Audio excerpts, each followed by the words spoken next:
आज हम डिस्कस करेंगे। अच्छा, मैंने चैप्टर नंबर 17 शुरू किया है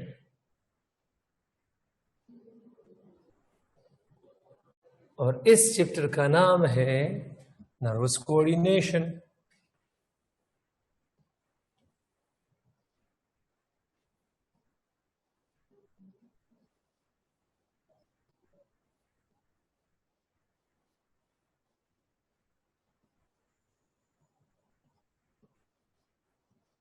इसमें हमने इंट्रोडक्शन टू नर्वस कोऑर्डिनेशन ये डिस्कस किया है, पहला टॉपिक। और मतलब पहला टॉपिक हमने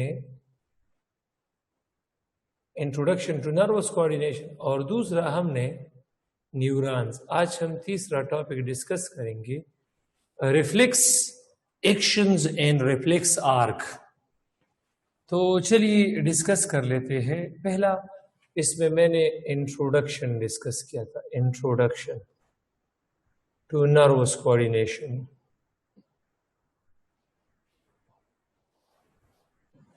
अब दूसरा मैंने फिर न्यूरॉन को और न्यूरॉन के टाइप्स को डिस्कस किया था। और आज हम डिस्कस करने जा रहे हैं रिफ्लेक्स आर्क को।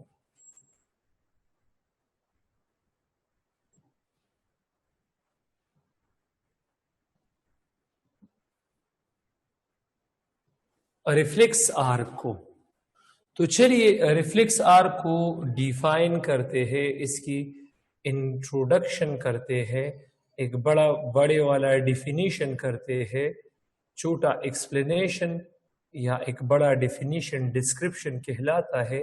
और चलो डिस्क्रिप्शन इसमें डिस्कस करते हैं।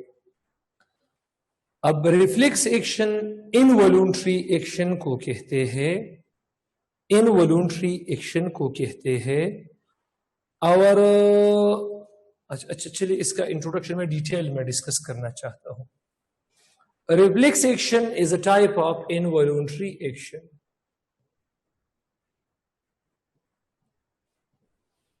Reflex action is a type of involuntary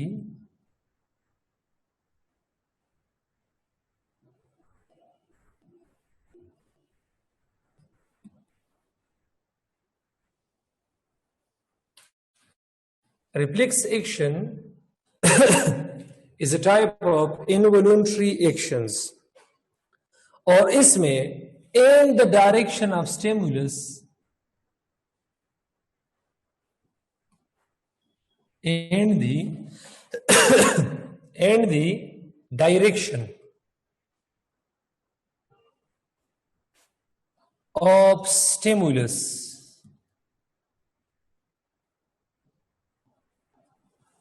in a reflex action and the direction of stimulus in reflex action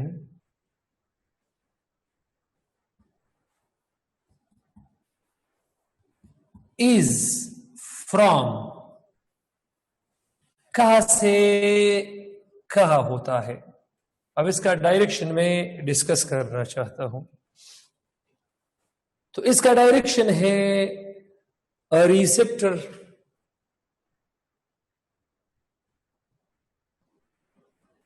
अच्छा एक लाइन में डिस्कस करूंगा स्ट्रेट तो वो क्लियर होगा जरा। ये हमारे पास है स्टिमुलस,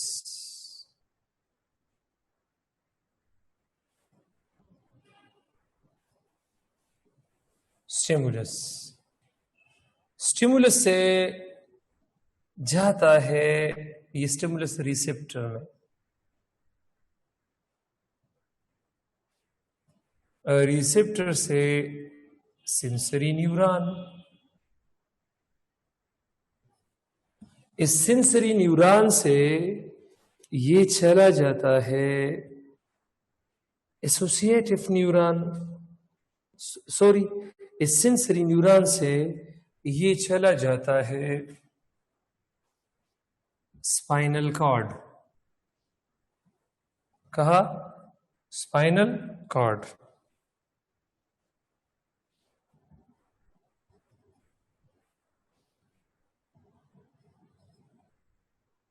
वहां से एसोसिएटिव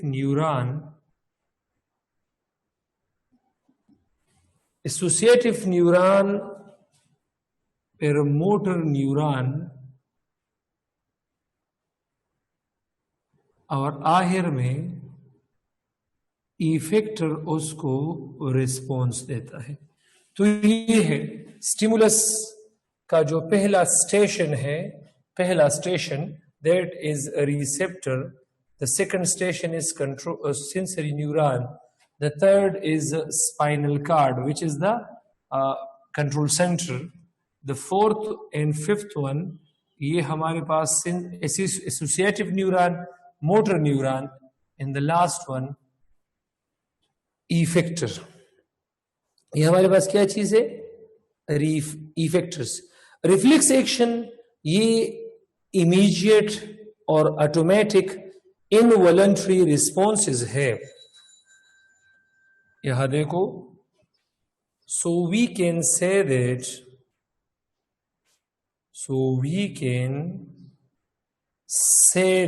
तो हम ये कह सकते हैं that a reflex actions are immediate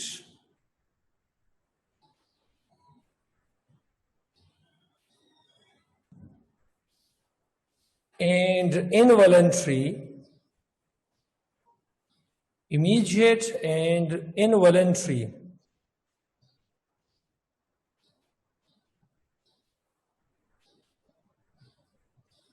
ये इमीडिएट और इनवॉलंटरी रिस्पॉन्सेज है to external and internal stimuli.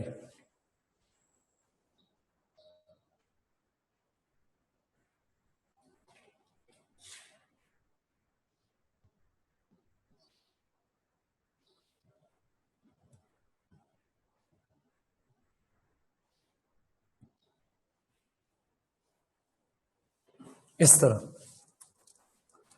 और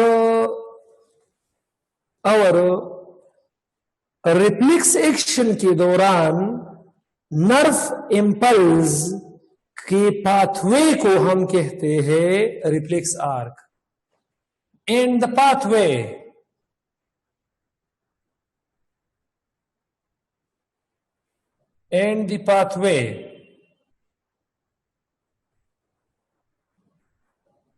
of nerve impulse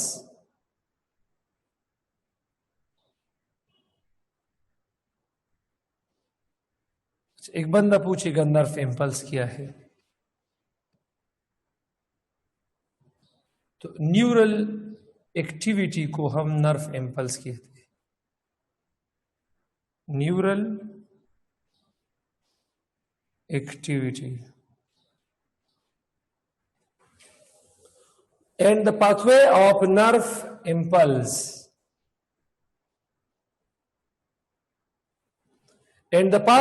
nerve impulse during reflex action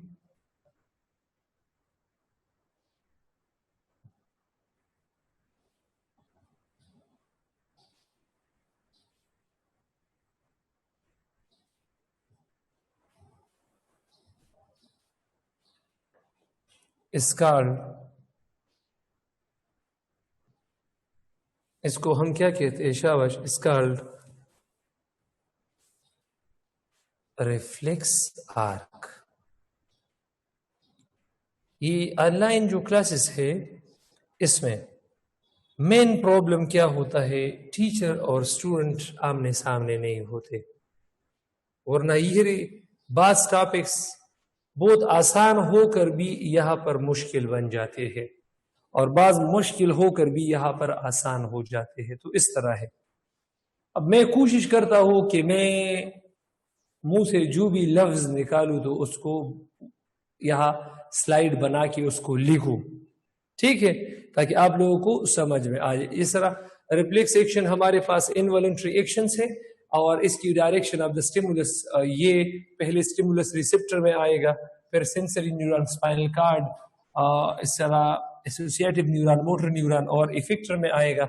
और इसका जो पाथवे है इसको हम कहते हैं रिफ्लेक्स आर्क। अच्छा, रिफ्लेक्स आर्क के बहुत सारे एग्जांपल आप ले सकते हैं। फॉर एग्जांपल आप पेन विड्रॉल रिफ्लेक्स देख सकते हैं।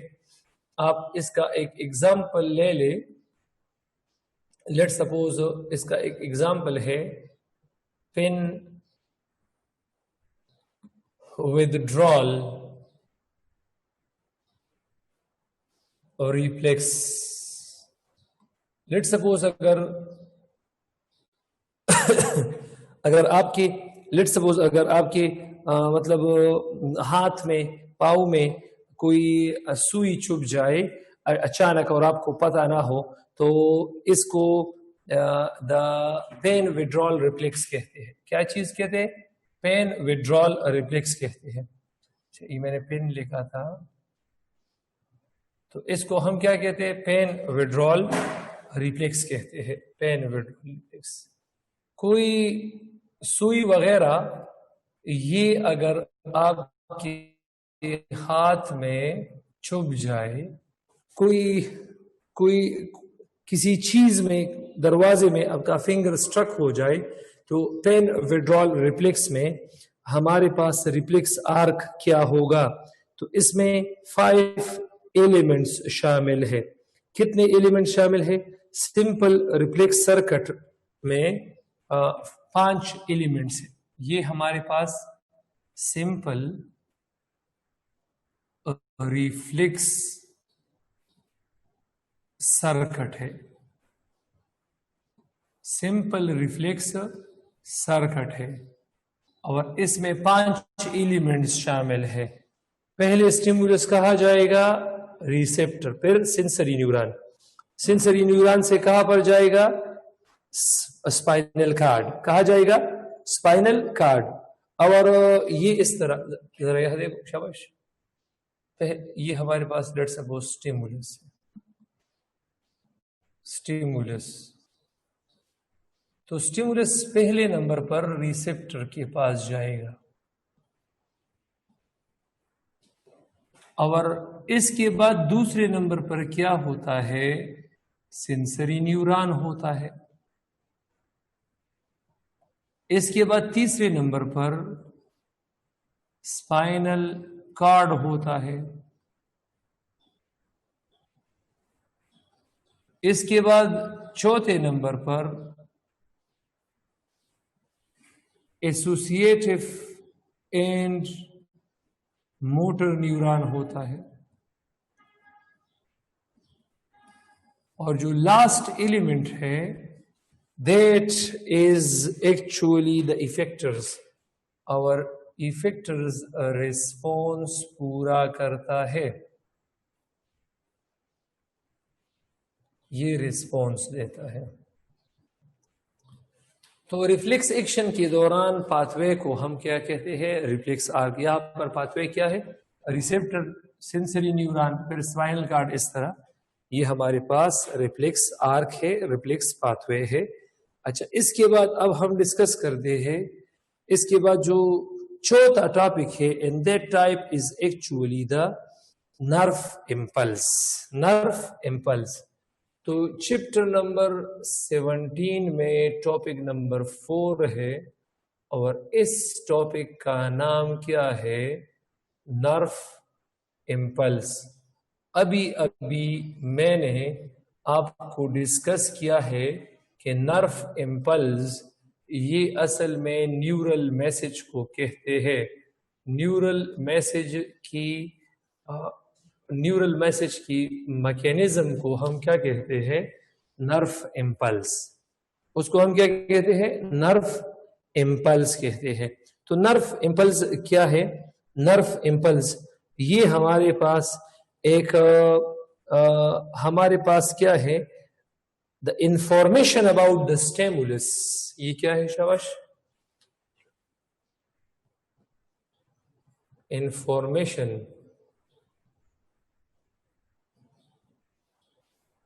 about stimulus।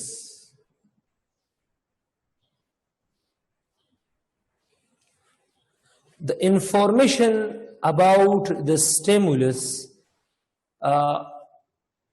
in neural mechanism. अब न्यूरॉन का जो तरतीब है न्यूरल मैकेनिज्म, तो न्यूरल मैकेनिज्म में हमारे पास इंफॉर्मेशन अबाउट स्टिमुलस को हम कहते हैं नर्व इम्पल्स.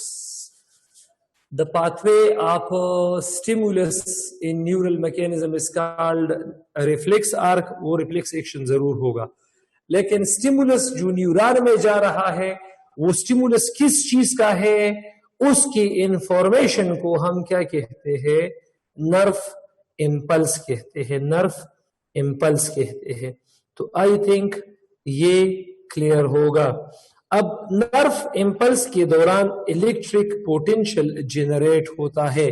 अब इलेक्ट्रिक पोटेंशियल हमारे पास the capacity of electrical work है, और ये हमारे पास स्टोर्ड एनर्जी है जो कि पैदा होता है न्यूरॉन के मेम्ब्रेन में चार्जेस के आने जाने से.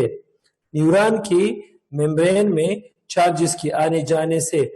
अब हमारे पास जो न्यूरॉन है, हमारे पास न्यूरॉन में पॉजिटिव और नेगेटिव चार्जेस दोनों है.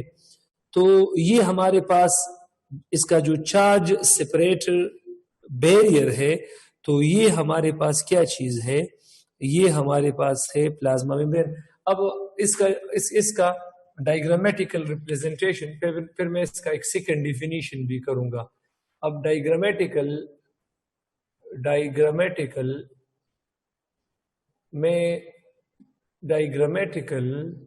रिप्रेजेंटेशन करना चाहता हूं. डायग्रामेटिकल रिप्रेजेंटेशन इसका मैं करना चाहता हूं कुछ इस तरह. लेट सपोज ये हमारे पास न्यूरॉन का सेल बॉडी है.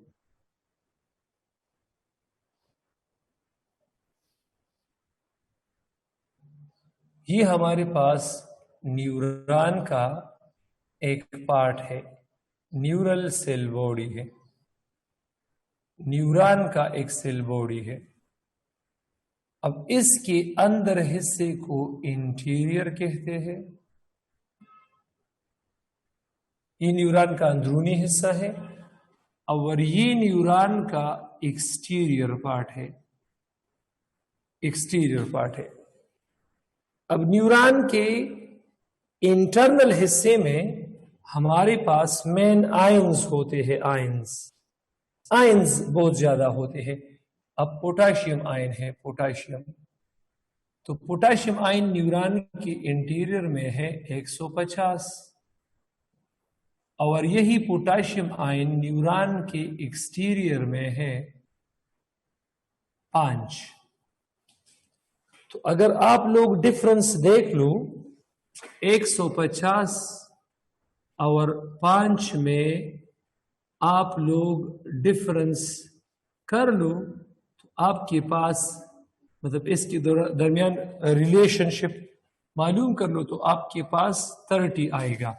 तो मैं कह सकता हूं कि potassium ions are 30 times more in neuron interior than neuron exterior. इसमें पहला जो पॉइंट है मैं इस तरह लिख सकता हूं कि जो पोटाशियम आयन है are 30 times more in neuron interior. Neuron की इंटीरियर में 30 times ये ज्यादा है देन न्यूरॉन एक्सटीरियर. न्यूरॉन के एक्सटीरियर की बदौलत न्यूरॉन के इंटीरियर में ये ज्यादा है. दूसरा, अब न्यूरॉन के इंटीरियर में सोडियम आयन है. ये न्यूरॉन के अंदर 15 है, और यही सोडियम आयन न्यूरल स्पेस में 150 है. तो अगर 15 और 150 का आप लोग ले ले रिलेशनशिप, आई थिंक आपके पास 10 आंसर आएगा।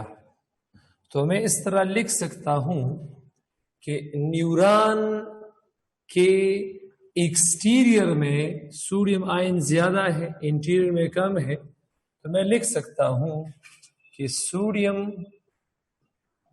जो आयन्स है are 10 times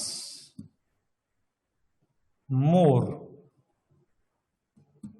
in neuron exterior, ये न्यूरॉन की एक्सटीरियर में ज्यादा है।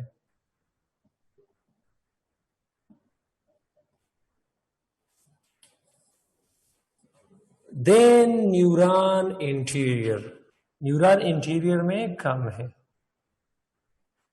देन न्यूरॉन इंटीरियर,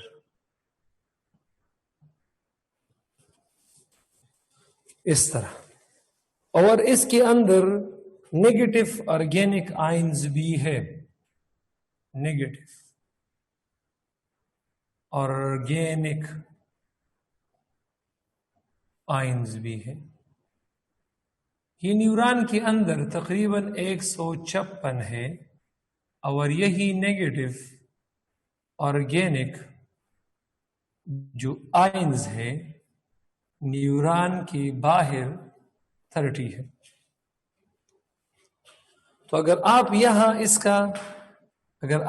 इसका 156 और 30 का आप अगर आंसर निकालो तो ये आई थिंक ये हमारे पास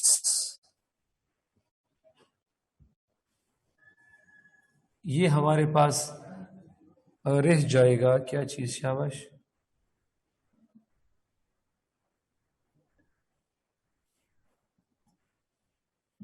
अगर आप लोग 156 का और 30 का अगर आप लोग सॉल्यूशन निकालो तो ये 6 रिमेनिंग हो जाएगा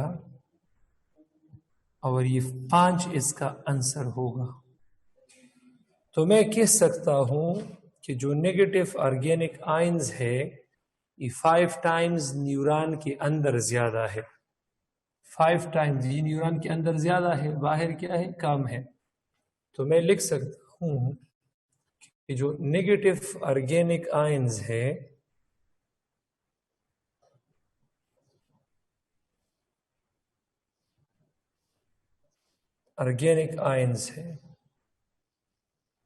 ये जो नेगेटिव ऑर्गेनिक आयंस है these are 5 times more, कहां पर ज्यादा है, in neuron interior than in neuron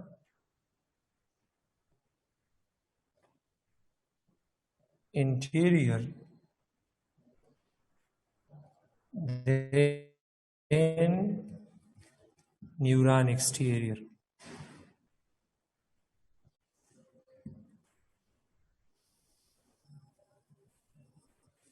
तो ये हमारे पास क्या चीज है, ये हमारे पास है इसका जो मेन आयनिक डिस्ट्रीब्यूशन है। अब ये आयनिक डिस्ट्रीब्यूशन मैंने क्यों मैंने एक्सप्लेन किया आयनिक डिस्ट्रीब्यूशन, ये मैंने इसलिए एक्सप्लेन किया ताकि मैं आपको इस नर्व इम्पल्स का सेकेंड डेफिनेशन एक्सप्लेन करूं।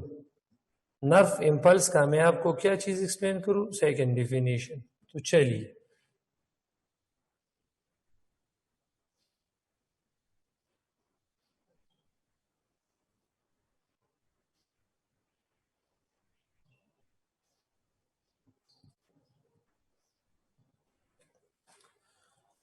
अब ये न्यूरॉन है, तो अगर इंटीरियर से आयन बाहर जा रहे हैं और एक्सटीरियर से अंदर आ रहे हैं थ्रू प्लाज्मा मेम्ब्रेन, तो इसको हम कहते हैं electrochemical changes, the electrochemical changes जो न्यूरॉन के इर्द गिर्द हो रहे हैं. नर्व इंपल्स क्या है? शाबाश. और ये सेल बॉडी में नहीं, एग्जाम में भी इस तरह होता है, सेल बॉडी से एग्जाम राइट वगैरह. तो मैं लिख सकता हूं nerve impulse is a wave of electrochemical changes. Electrochemical changes. It's a wave of electrochemical changes. ये electrochemical changes का एक wave है, which travels along the length of neuron, which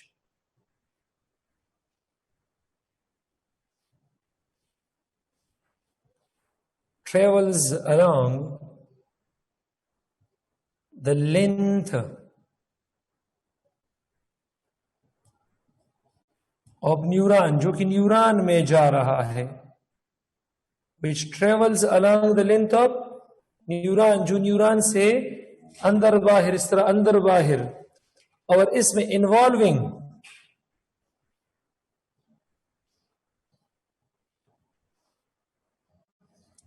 एक ही सेल बॉडी के अंदर केमिकल रिएक्शन होगा, एक neuron से दूसरी neuron, involving chemical reaction and movements of ions, involving chemical reactions and movement of ions.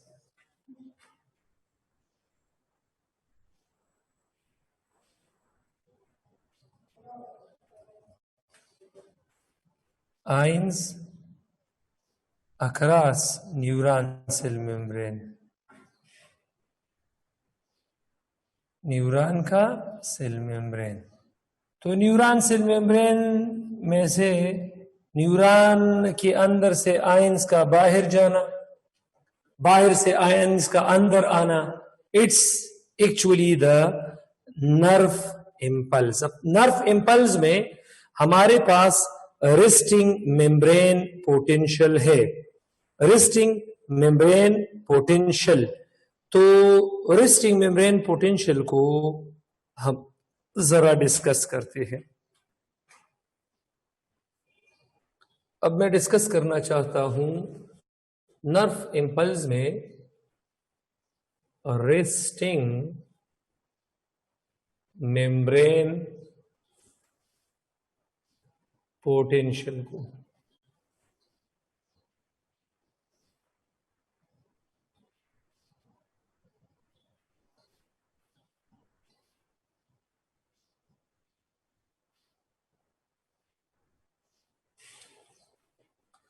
Resting membrane potential.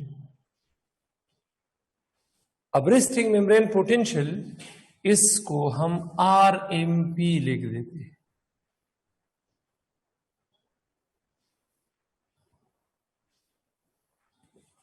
Resting membrane potential. When a neuron at rest, मतलब जब भी मैं अ neuron, a typical neuron at rest, एक typical neuron, एक खास neuron, एक standard neuron, a typical neuron at rest, जब कोई एक्टिविटी नहीं हो रही, जब कोई एक्टिविटी नहीं हो रही, तो क्या होगा? न्यूरॉन का जो इंटीरियर है वो हमारे पास नेगेटिव होगा और न्यूरॉन का एक्सटीरियर हमारे पास पॉजिटिव होगा. तो इसमें दो A और B. When a typical neuron at rest, जब रेस्ट में होता है तो फिर क्या होता है? दिन क्या है? Is at rest. दिन तो फिर क्या होता है? जो न्यूरॉन का इंटीरियर होता है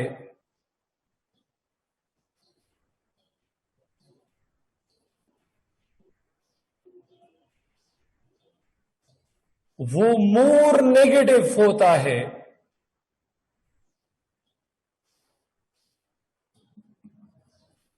देन आउटसाइड। और जो न्यूरॉन का एक्सटीरियर है, न्यूरॉन का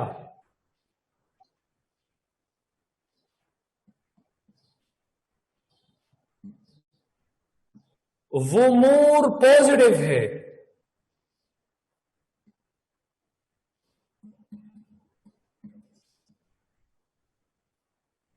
कुछ इस तरह डायग्रामेटिकल व्यू देख ले तो खुद ब खुद समझ में आएगा। ये न्यूरॉन है, लेट सपोज। अब ये न्यूरॉन का इंटीरियर है, तो न्यूरॉन के इंटीरियर में पॉजिटिव चार्जेस कम है और नेगेटिव चार्जेस ज्यादा है। ये नेगेटिव चार्जेस है।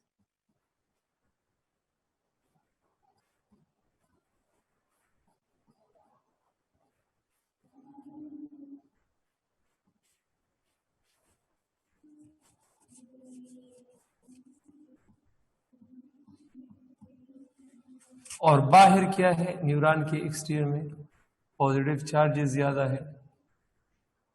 इस कंडीशन को हम क्या कहेंगे, ये एक्सटीरियर, ये न्यूरॉन का क्या चीज है, एक्सटीरियर।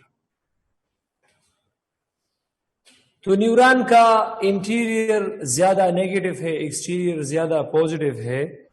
तो हमारे पास इस net difference in charge between the inner and outer surface of the neuron is known as resting membrane potential.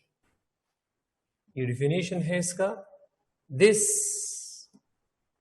net difference in charges,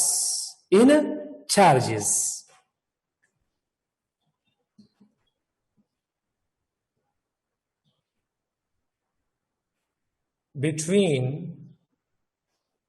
the inner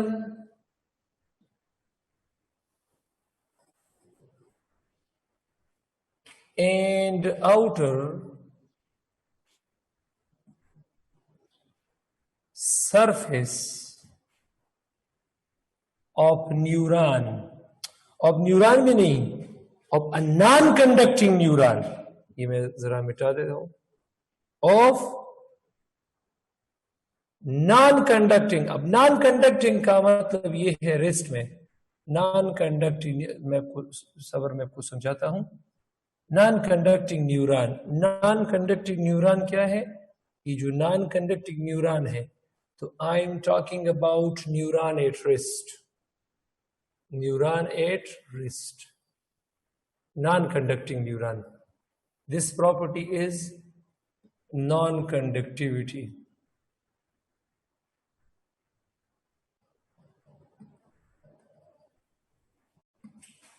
इस तरह non-conductivity, non-conductivity इस तरह।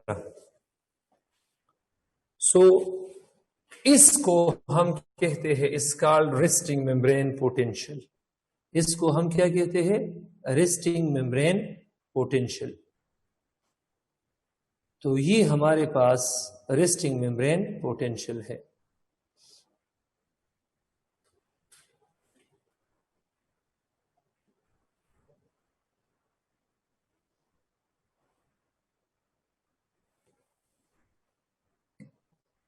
अच्छा, ये तो हो गया।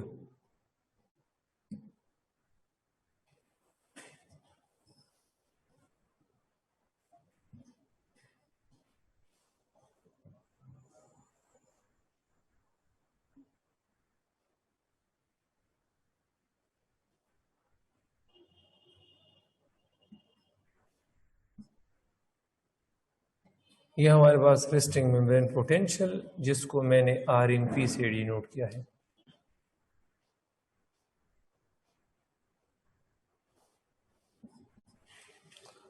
और ये जो रेस्टिंग मेम्ब्रेन पोटेंशियल है, ये हमारे पास -70 मिली वोल्ट्स है, this potential is generally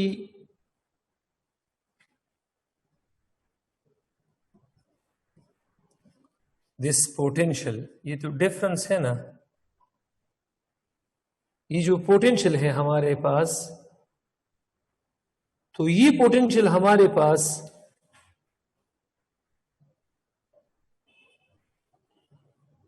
measures about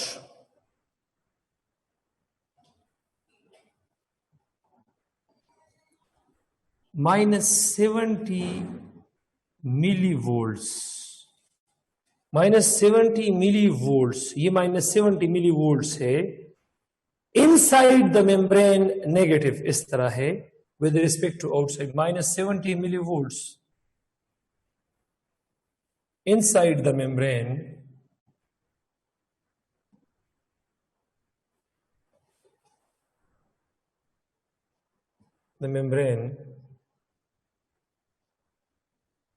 with respect to outside, क्योंकि बाहर पॉजिटिव आयन है, with respect to outside, क्योंकि बाहर हमारे पास क्या चीज है, बाहर हमारे पास है पॉजिटिव चार्जेस, अंदर हमारे पास क्या चीज है, नेगेटिव चार्जेस, तो ये इस तरह है।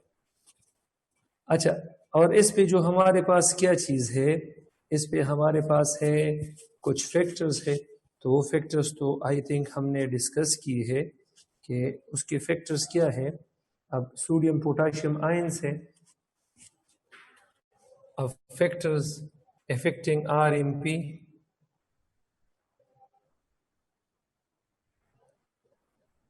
affecting resting membrane potential, तो ये तो बिल्कुल आसान है, बिल्कुल आसान है। अब फॉर एग्जांपल अगर मैं आपसे पूछूं फॉर एग्जांपल कि यार मुझे जवाब दे दो कि इसमें सोडियम पोटेशियम आयंस कितने हैं, तो आप मुझे जवाब दोगे। इसमें ये पहले मैंने डायग्राम से क्लियर किया है कि इसमें हमारे पास क्या है, हमारे पास है sodium and potassium ions,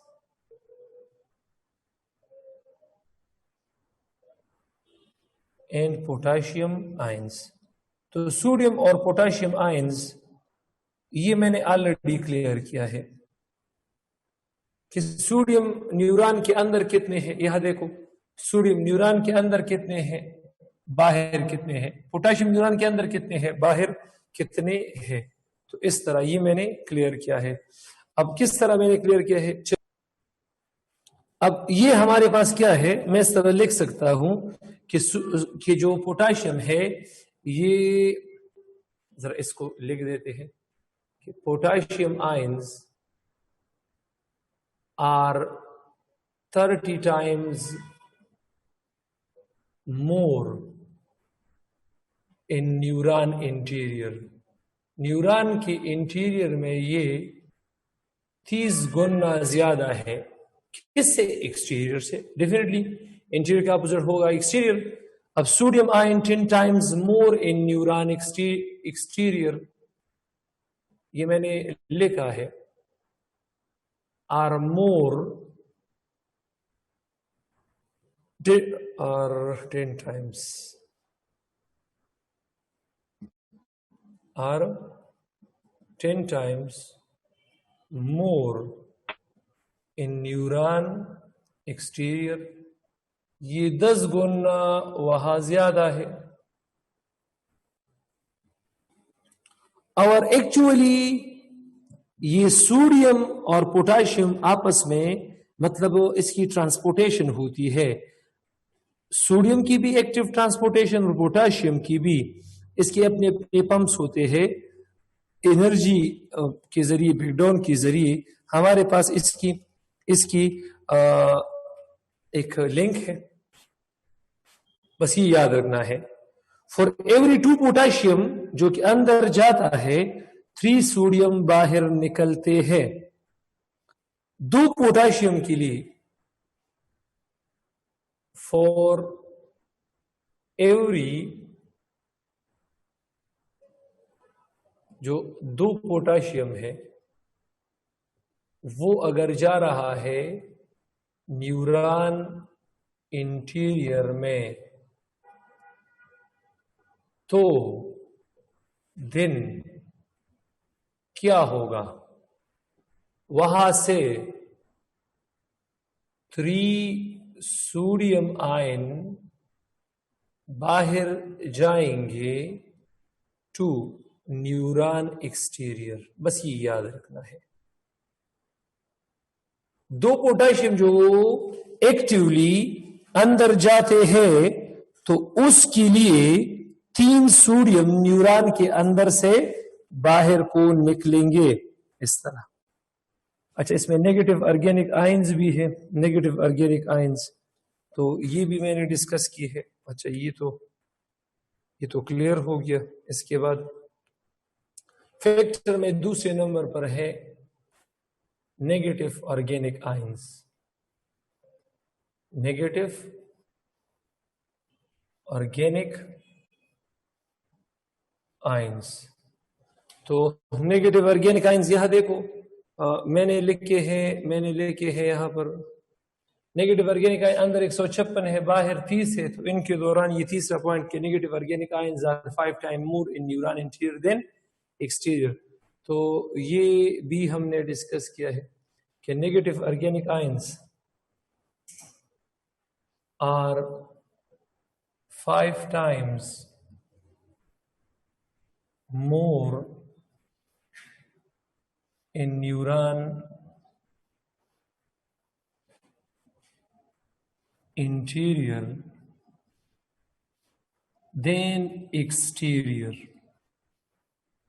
neuron के इंटीरियर में नेगेटिव ऑर्गेनिक आयंस हमारे पास अमाइनो एसिड्स है, नेगेटिव प्रोटीन है हमारे पास, वगैरह वगैरह। अब लीकेज डिस्कस करते हैं।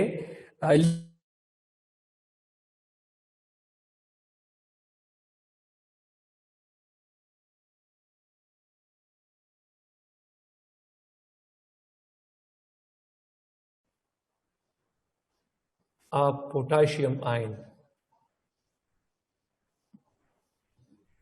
From neuron.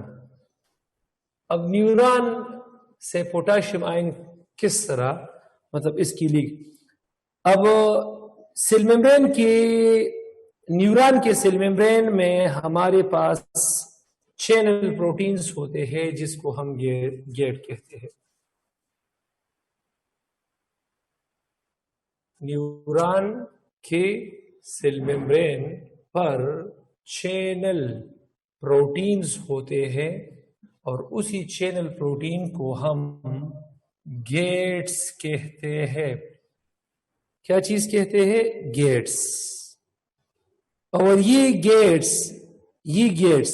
हमारे पास ये जो हमारे पास पोटाशियम आयन है तो ये कंटिन्यूअसली जाता है किस पे? हमारे पास नॉन वोल्टेज रेगुलेटरी गेट्स पर। ये continuously non voltage regulatory gates पे जाते हैं।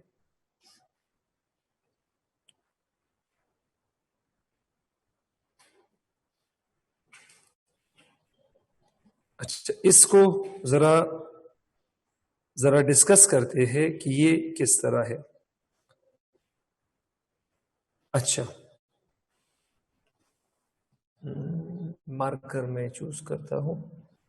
ये तो इसमें पहला पॉइंट है। दूसरा पॉइंट, ये जो पोटाशियम आयन है ये कंटिन्यूअसली, पोटाशियम आयन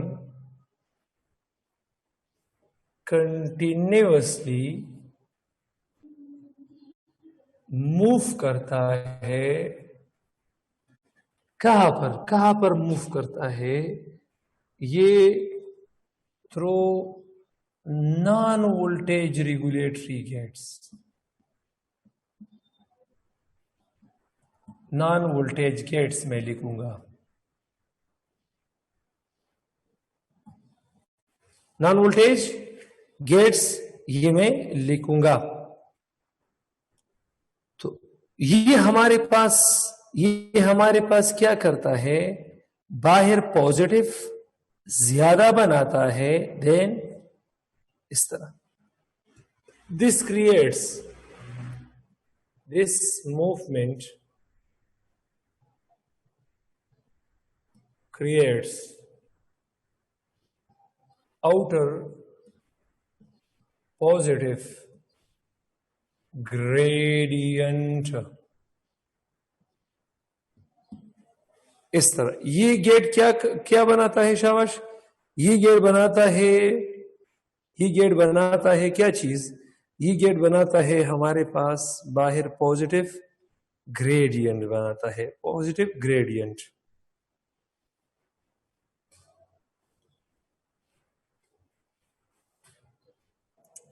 ये जो सेल मेम्ब्रेन है, रिमेंबर, याद रखो बिल्कुल कि the cell membrane, remember that the cell membrane is impermeable,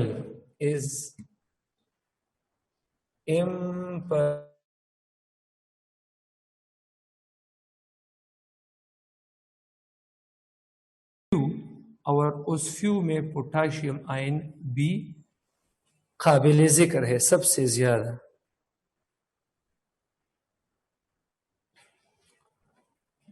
S potassium ion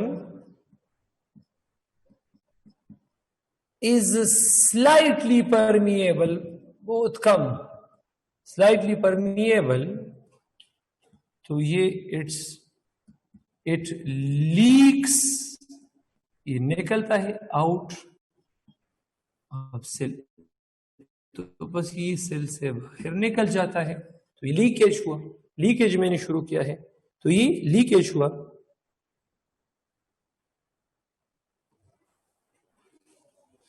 Due to this loss of